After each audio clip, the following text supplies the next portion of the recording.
Want to learn how to use CapCut's Autofill AI for amazing image transformations? Hi, I am Raksha from Online Help Guide. Today in this video, I am going to show you how to use CapCut's Autofill AI for amazing image transformations.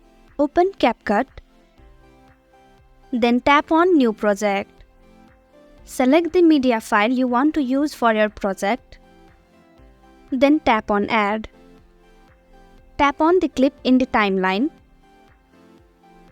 Now tap on the styles and go to the AI painting.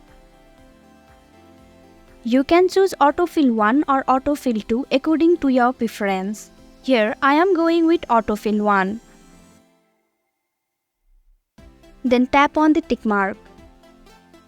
By following these steps, you can use CapCut's Autofill AI for amazing image transformation.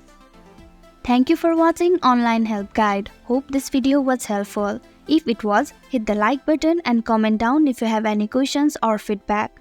Also, if you are new to our channel, subscribe and hit the bell icon so you don't miss our upcoming videos.